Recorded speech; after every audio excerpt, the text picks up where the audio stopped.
Dear doctor, एक ऐसा show जो आपको घर बैठे प्रदेश के मशहूर डॉक्टर से रूबरू करवाएगा। अब आप सोच रहे होंगे कि आप कैसे हमारे साथ बैठे डॉक्टर से बात कर सकते हैं।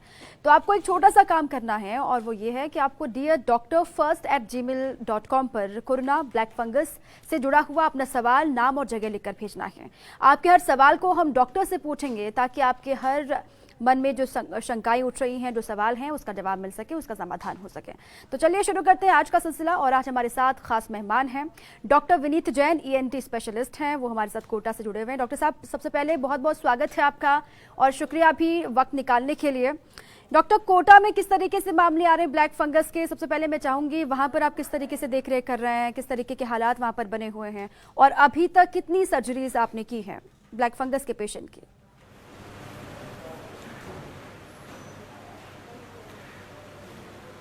ब्लैक फंगस यूँ कहें तो पिछले 15 साल में मैंने 2 केस देखे थे और पिछले 15 दिन में 50 से ज़्यादा केस देख लिए हैं। तो आप ये समझिए इसके महामारी का एक लोड क्या है, किस तरह से महामारी इतनी जल्दी फैली है।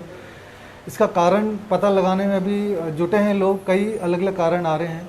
लेकिन जिस तरह से जितनी जल्दी ये बीमारी फैली है, एक तरह से प्रशासन, डॉक्टर, हेल्थ केयर सबको एक तरह से सरप्राइज़ में लिया है। सब कोई भी इस बीमारी के लिए रेडी नहीं था। लेकिन मैं एक बात कहना चाहूँगा, जिस तरह से सरकार ने स्टेप्स उठाए हैं ब्लैक फंगस को कंट्रोल करने के लिए, वो वाकई में सराहनीय है। क्योंकि इतनी जल्दी इस तरह का ट्रीटमेंट, क्योंकि इसकी जो दवाइयाँ हैं वो अवेलेबल नहीं है मार्केट में, तो सरकार अपनी तरफ से पूरी कोशिश कर रही है। मैं अपना एक्सपीरियंस बताऊँ, पिछले 15 दिन में मैंने यहाँ 34 केस ऑपरेट करे हैं। कई केसेस में आंख बचा पाए हैं हम लोग। और बस मैं ये कहना चाहूँगा कि कोई भी लक्षण अगर आते हैं ब्लैक फंगस के, जैसे आंख में सूजन है, गाल में सूजन है, गाल में सुनपना है, या दांतों में दर्द हो रहा है, चबाने में दर्द हो रहा है, नाक में से कुछ ब्लड आ रहा है, या बहुत तेज सर में दर्द हो रहा है, आँखों से देखने में परेशानी आ रही है, तो ये सब लक्षण है ब्लैक फंगस के। ये टिपिकली उन पेशेंट्स में हो रहा है जिनको कोविड हो गया है और जिनका ब्लड शुगर अनकंट्रोल्ड है। तो जनरल पब्लिक के लिए मेरी एक राय ये है कि जिनको भी कोविड हो चुका है और जिनके ब्लड शुगर बहुत ज़्यादा है, तो एक 2 टेस्ट होते हैं, एक तो सीरम फेरिटिन और एक HbA1c टेस्ट। ये टेस्ट हर लैब में हो जाते हैं, तो ये करवा कर रखें। अगर ये बहुत ज़्यादा वैल्यू एलिवेटेड रहती है तो सतर्क रहें अगले 15 से 20 दिन, महीने भर के लिए, कि कहीं पर कोई भी लक्षण अगर होता है तो इमीडिएटली नाक कान गला डॉक्टर या फिजिशियन, बेसिकली मेडिकल हेल्प लें। ये बहुत इंपॉर्टेंट इंडिकेटर्स हैं। अगर ये दोनों वैल्यूज़ एलिवेटेड रहेंगी, HbA1c और सीरम फेरिटिन, तो बहुत ज़्यादा चांस है कि म्यूकोर का इन्फेक्शन हो जाए। बिल्कुल डॉक्टर, आपने कहा कि 15 दिन की मैं ये कहना चाहूँगा, पहले 34 ऑपरेशन किए हैं, जो कि बहुत बड़ी बात है। मैं जानना चाहूँगी डॉक्टर कि वहाँ पर जो पेशेंट आ रहे हैं ब्लैक फंगस के, वो शुरुआती सिम्टम वाले आ रहे हैं या फिर अधिकतर जो पेशेंट है वो सीवियर सिम्टम वाले हैं? किस तरीके के मरीजों का सामना या फिर उनको देखना पड़ता है हर रोज़ आपको?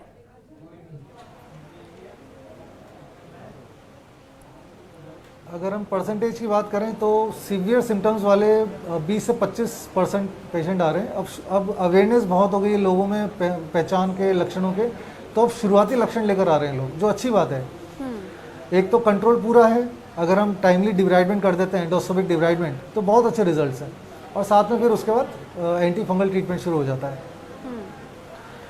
इसमें मैं ये बताना चाहूँगा कि ऑपरेशन इलाज नहीं है। हाँ जी, ऑपरेशन इलाज नहीं है, लेकिन डिब्राइडमेंट के बाद जो एंटी फंगल थेरेपी है वो बहुत कारगर सिद्ध हो जाती है, क्योंकि एक तरह से फंगल लोड जो शरीर में है वो कम हो जाता है। एक बार फंगल लोड कम हो जाता है तो फिर एंटी फंगल थेरेपी, अपनी प्रतिरोध क्षमता जो है, इम्यूनिटी, वो काम करना शुरू कर देती है। तो अगर मरीज जितनी जल्दी अलर्ट हो जाए इन सिम्टम्स का, इन लक्षणों के लिए, तो उतनी जल्दी रिकवरी के चांसेस बढ़ जाते हैं। चलिए, जितनी जल्दी अगर सिम्टम्स के बारे में मरीजों को जानकारी लग जाती है उतनी ही जल्दी वो रिकवर भी हो जाते हैं और अच्छे होने के चांसेस जल्दी बनते हैं। डॉक्टर, अब पहले तो ये कहा गया कि कोविड की तरह जो ब्लैक फंगस है वो संक्रामक बीमारी नहीं है, वो एक व्यक्ति से दूसरे व्यक्ति में आसानी से नहीं हो पाता है या फिर नहीं होता है, लेकिन अब ऐसे भी अफवाहें आ रही हैं या फिर ऐसी भी खबरें आ रही हैं कि हवा के जरिए भी ब्लैक फंगस हो रहा है एक से दूसरे में। ये कैसे पॉसिबल है, इससे कैसे बच सकते हैं?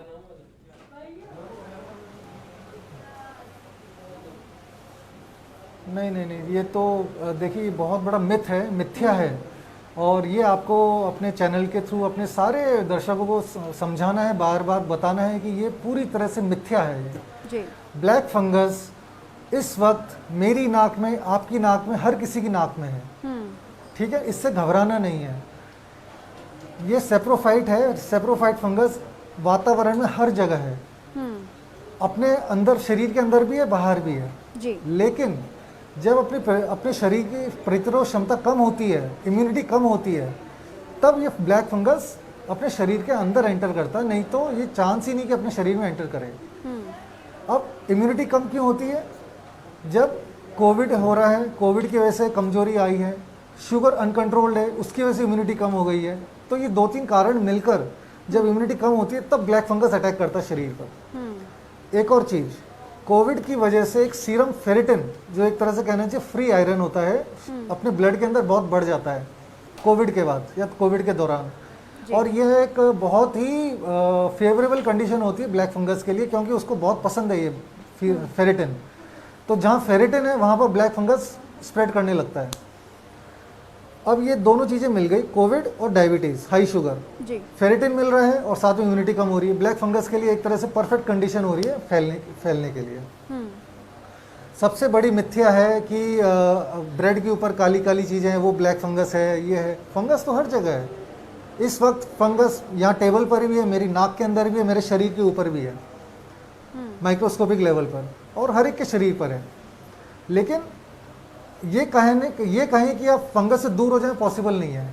ठीक है डॉक्टर, लेकिन जो ठीक है फंगस हर जगह है, हर किसी के शरीर में वो मौजूद है, नाक में मौजूद है, लेकिन जो कोविड के पेशेंट है उनमें खतरा ज़्यादा है, जो डायबिटिक के पेशेंट है उनमें खतरा ज़्यादा है, लेकिन जो नॉर्मल लोग हैं, जो स्वस्थ है हमारी और आपकी तरह, वो कैसे इससे बचें या फिर कोई भी ऐसी गलती ना करें जिससे इसका खतरा बढ़ सकता है या फिर वो भी ब्लैक फंगस के शिकार हो सकते हैं? उनको किन चीज़ों से बचना होगा?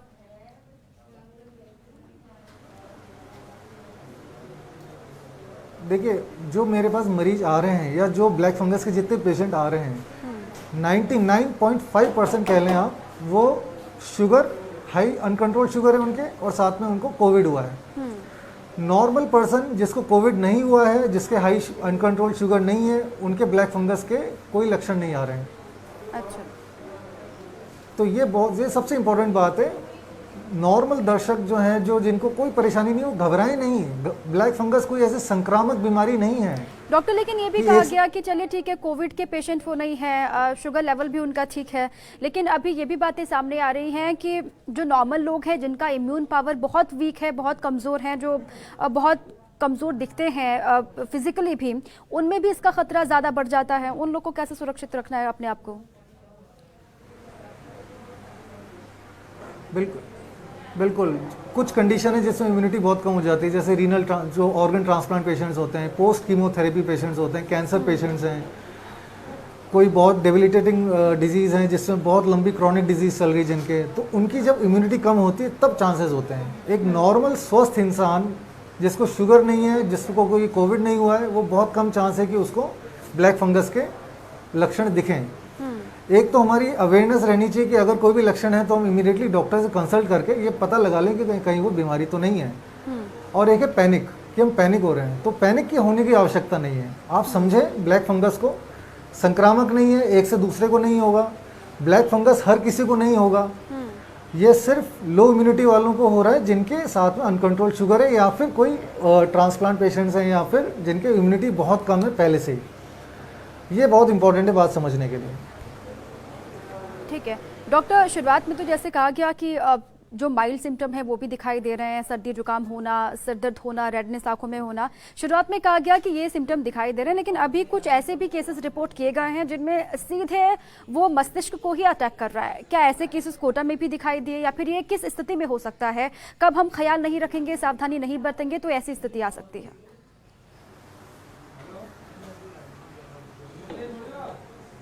बिल्कुल बिल्कुल। देखिए, ब्लैक फंगस जब एंटर करता है, नाक के रास्ते एंटर करता है, नाक से साइनस में जाता है और साइनस से आँख में जाता है और आँख से दिमाग में जाता है। जब ये स्प्रेड करता है तो बहुत जल्दी स्प्रेड करता है। विदिन, हमने देखा है विदिन 2 और 3 डेज, 2 और 3 दिन के अंदर मरीज की आँख चल जाती है, एक आँख जाती है और 1-2 दिन में दूसरी आँख चल जाती है। कई मरीज हमने देखे हैं ऐसे। तो अगर कोई लक्षण दिख रहे हैं, अगर कोई बीमारी है, तो हमको इमीडिएटली इमरजेंसी डिब्राइडमेंट करना पड़ता है। अगर अभी मरीज आए तो हमको कल सुबह तक किसी भी हाल में ऑपरेट करना पड़ेगा उसे। और ऐसा नहीं हो सकता कि डायरेक्टली दिमाग का कोई कॉम्प्लिकेशन आ जाए बिना नाक के सिम्टम्स या बिना साइनस के सिम्टम्स को। अगर हम नज़रअंदाज करते हैं शुरुआती लक्षणों को, तो हो सकता है कि वो बीमारी आगे बढ़ जाए फटाफट और आँख के लक्षण शुरू हो जाए, फिर दिमागी परेशानी शुरू हो जाए। ठीक है डॉक्टर, एक व्यूवर है अर्पित धिनवा जी, उनका सवाल आपसे ये है कि वो एकदम चुस्त दुरुस्त हैं, ठीक है, स्वस्थ है, लेकिन उनमें क्या कोविड के बाद अगर ब्लैक फंगस होता है तो कितने % चांसेस हैं कि वो एकदम ठीक हो सकते हैं, वो सीवियर नहीं हो सकता? कितने % इसके चांसेस हैं?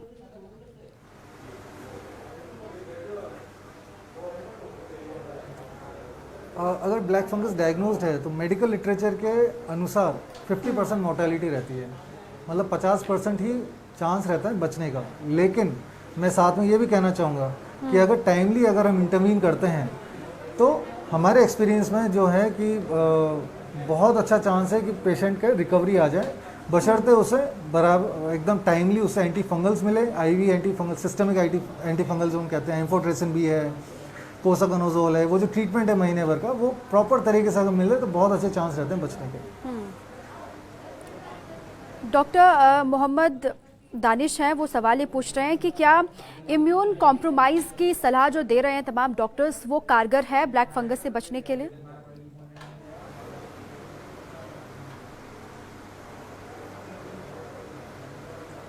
इम्यून कॉम्प्रोमाइज्ड, अगर इम्यूनिटी कम है तो ब्लैक फंगस हो सकता है, और शरीर की इम्यूनिटी ही ब्लैक फंगस को वार्ड ऑफ करके रखती है। ठीक है डॉक्टर, इसी बीच सोशल मीडिया पर भी कई तरह की बातें चल रही हैं जो भ्रामक भी हैं एक तरीके से, जो अफवाह ही ज़्यादा हैं। उसमें ये भी कहा जा रहा है कि जो कोविड का नया वेरिएंट है वो भी कहीं ना कहीं ब्लैक फंगस की प्रवृत्ति को और बढ़ा रहा है।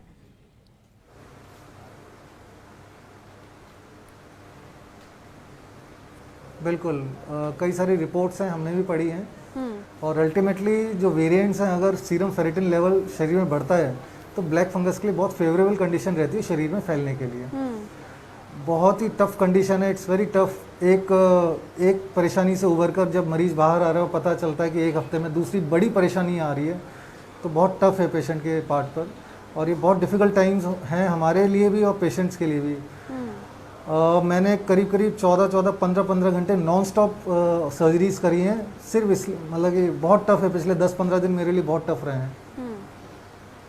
डॉक्टर, जितने मरीज अस्पताल में भर्ती हैं वो कोविड के पेशेंट हो या फिर ब्लैक फंगस के पेशेंट हो, उससे भी कई ज़्यादा कोविड के जो जिनमें सिम्टम दिखाई दिए हैं वो होम आइसोलेशन में हैं। ऐसे में लोगों का सवाल भी ये है, सोशल मीडिया पर लोग लगातार हमसे पूछ भी रहे हैं कि जो लोग होम आइसोलेट हैं उनमें भी क्या खतरा है ब्लैक फंगस का?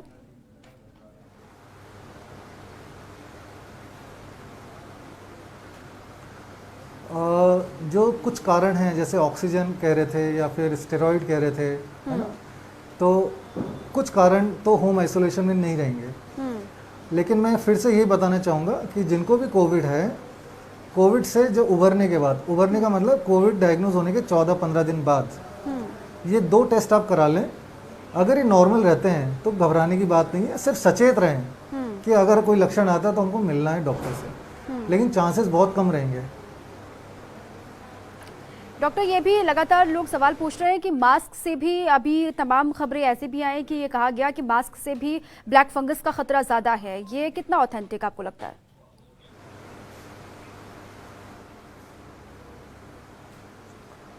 देखिए, जो मेडिकल एडवाइस रहती है वह रहता है कि आप फ्रेश मास्क पहने, लेकिन होता यह है कि अगर हम N95 मास्क खरीद रहे हैं तो उसको हम तब तक यूज़ करते रहते हैं जब तक कि वो गंदा नहीं हो जाए, मैला नहीं हो जाए। ये एडवाइस कभी नहीं दी जाती है। हमेशा ये कहा जाता है अगर आप N95 पहन रहे हैं तो आप 1 दिन या 2 दिन मैक्सिमम पहन सकते हैं उसे बार बार नहीं पहनेंगे, क्योंकि एक तो है कि अपना जो सांस से जो गंदगी निकल रही है बाहर, या फिर जो बाहर से अंदर आ रही है सांस, उसमें जो डस्ट रहती है वो सब मास्क में चिपकती है।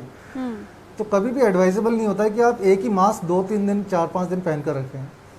बेस्ट होता है जैसे मैंने ये मास्क पहन रखा है, मेडिकल ग्रेड 3 प्लाई मास्क है, आप रोज़ाना सुबह पहने, शाम को उतार दें, इसको फेंक दें। आप फ्रेश मास्क रोज़ाना पहने तो कोई चांस नहीं है कि उसकी वजह से कोई परेशानी आएगी। डॉक्टर, एक ये भी सवाल इसी से जुड़ा हुआ है कि मास्क में अगर नमी होती है, अगर 3-4 दिन तक जो लगातार कंटिन्यू मास्क का इस्तेमाल कर रहे हैं, अगर उसमें नमी हो जाती है तो क्या इससे भी चांसेस हैं कि ब्लैक फंगस हो सकता है?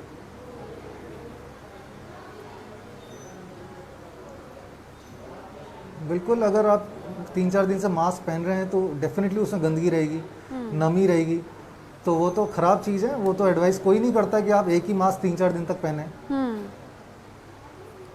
ठीक है, वैसे भी मास्क को 3-4 दिन तक कंटिन्यू पहनना नहीं चाहिए, ये आप कह रहे हैं। इसमें चांसेस हो सकते हैं ब्लैक फंगस के फैलने के, इससे आपको बचना चाहिए, ये सलाह डॉक्टर साहब दे रहे हैं। डॉक्टर, लेकिन ये भी कहा जा रहा है कि जो हवा में अगर फैल रहा है ब्लैक फंगस, आप अगर एक ही मास्क, इसकी वजह क्या हो सकती है? अगर हवा में फैल रहा है, हवा से भी अगर फैलता है, तो इससे लोग अपने आप को कैसे बचा सकते हैं? क्योंकि जो अस्पतालों में भर्ती हैं उनमें भी खतरा ये है कि अगर बगल में कोई ब्लैक फंगस का पेशेंट है और उसके बगल में ही अगर स्वस्थ मरीज है, तो वो कैसे इससे बचे? हवा के जरिए तो फैलेगा, भले ही वो संक्रामक नहीं है, लेकिन ये कहा तो जा रहा है, तमाम एक्सपर्ट्स भी ये कह चुके हैं कि हवा के जरिए फैल रहा है, फिर कैसे बचा?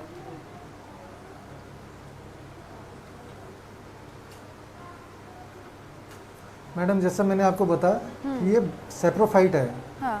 ये हर जगह है इस वक्त, वातावरण में, हवा में, सरफेस पर, हर जगह है। ब्लैक फंगस कोई नई स्पीशीज नहीं है। म्यूकोर फंगस हर जगह अवेलेबल है, हर जगह प्रेजेंट है। तो ये कहना गलत होगा कि ये फैल रहा है हवा से। और अस्पताल में भी कोई मरीज है तो अगर बाजू में कोई दूसरा ब्लैक फंगस मरीज है तो ऐसा नहीं होगा कि उस मरीज से दूसरे मरीज में फैल गया हो ब्लैक फंगस। तो ये सब मिथ्या हैं। मेरा सजेशन या गुजारिश यही रहेगी कि आपके चैनल के थ्रू आपने व्यूअर्स को बताओ कि ब्लैक फंगस कोई नई ऐसी बाहर से कोई आई हुई कोई चीज़ नहीं है, ये सिर्फ हर जगह है। हमारे शरीर की इम्यूनिटी जब कम होती है तभी ब्लैक फंगस आएगा। बिल्कुल डॉक्टर, ये हम लगातार कह भी रहे हैं कि हर जगह ब्लैक फंगस मौजूद है, लेकिन ये अवसरवादी है। जहां पर इसको लगता है कि इसको अटैक करना है, जिसका इम्यून पावर बहुत कमजोर है, उसी पर ये अटैक करता है। बाकी जो स्वस्थ है उन पर ये अटैक नहीं करता। उनको सावधानी बरतने की आवश्यकता है, वो इससे बच सकते हैं। डॉक्टर, ये भी एक सवाल है जो लगातार सोशल मीडिया पे लोग पूछ रहे हैं, डर है इसको लेकर, ब्लैक फंगस को लेकर कई तरह की घबराहट भी लोगों के मन में है। वो ये पूछ रहे हैं कि कब सर्जरी की आवश्यकता पड़ती है ब्लैक फंगस के जो पेशेंट है उनमें, कब सर्जरी की नौबत आती है?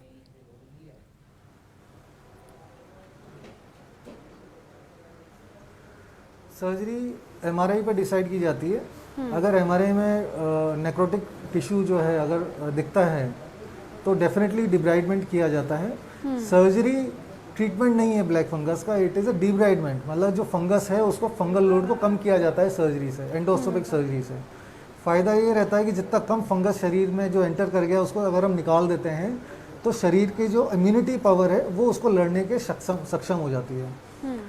तो जैसे ही अगर कोई हमें साइन दिखता है, जैसे हम नेज़ल एंडोस्कोपी करते हैं, नेज़ल एंडोस्कोपी में हमें दिखता है कि साइंस आ रहे हैं ब्लैक फंगस के या फिर कोई नेक्रोटिक टिश्यू दिख रही है हमको, तो फिर हम सजेस्ट करते हैं कि आप डिब्राइड कर लें।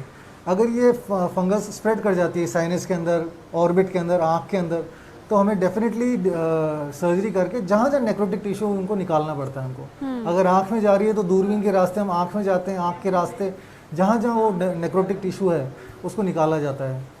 अभी कल ही हमने एक पेशेंट को किया है जिसकी आँख के अंदर बीमारी जा रही थी, तो आँख के पीछे जो भी टिश्यू रहती है उसको हमने माइक्रो डिब्राइडर की सहायता से बिना चीर फाड़ के नाक के रास्ते दूरबीन डाल के उसको सब निकाला है। इससे एक तो फ़ायदा ये रहता है कि जितना कंप्लीट रिमूवल हम कर सकते हैं करते हैं, और फिर एंटी फंगल थेरेपी स्टार्ट हो जाती है, उसमें सपोर्ट मिल जाता है। डॉक्टर, अभी 2-3 केसेस ऐसे भी रिपोर्ट किए गए हैं, वो राजस्थान के बाहर के हैं, जिसमें कहा गया कि सीधे छोटी आंत में भी ब्लैक फंगस अटैक कर रहा है। अगर अटैक करता है तो इसके बचने के उपाय क्या क्या हैं, क्या सावधानियां इसमें भी काम आएंगी?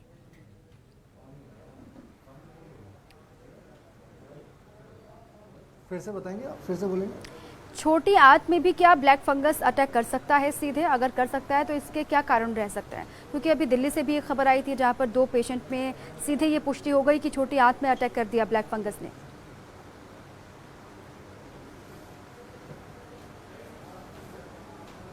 छोटी आंत? जी,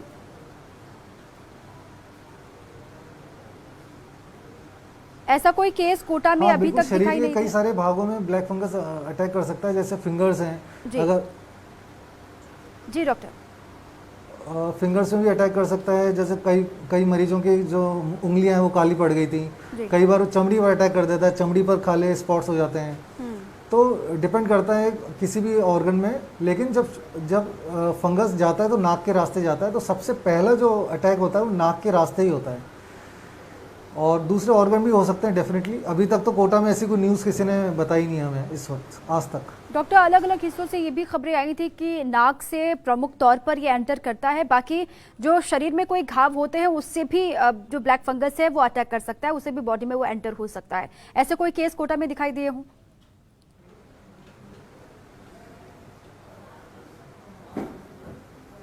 नहीं, मेरी नज़र में तो अभी तक ऐसा कुछ नहीं है। अच्छा, ऐसे घाव से एंटर किया, ऐसी कोई केस आपके पास अभी तक आई नहीं। डॉक्टर, एक सवाल ये भी है कि ब्लैक फंगस के इलाज की जो गाइडलाइंस है वो क्या है, किसके तहत आगे बढ़ना है, क्या गाइडलाइंस है? क्योंकि तमाम तरह के कंफ्यूजन्स चल रहे हैं सोशल मीडिया पर, अफवाहें भी हैं, लेकिन इसका सही गाइडलाइन क्या है ब्लैक फंगस का?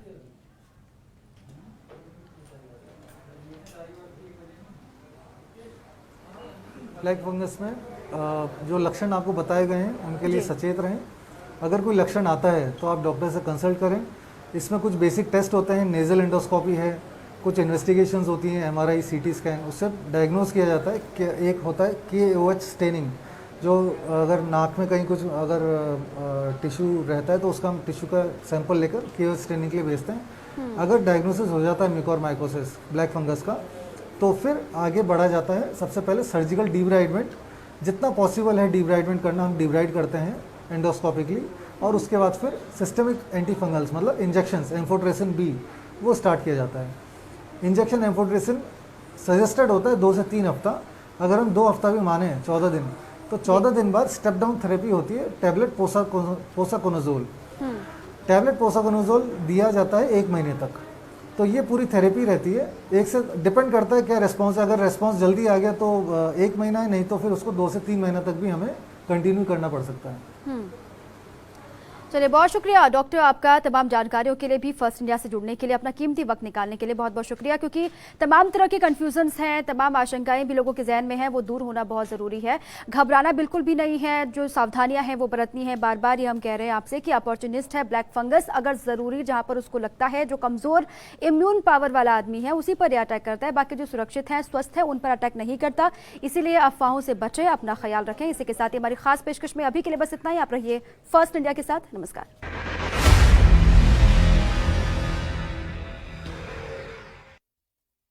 राजस्थान सरकार ने कोरोना संकट में जो प्रबंधन किया है उसकी सराहना विश्व स्तर तक हुई है, लेकिन संक्रमण का संकट अभी टला नहीं है, क्योंकि कोरोना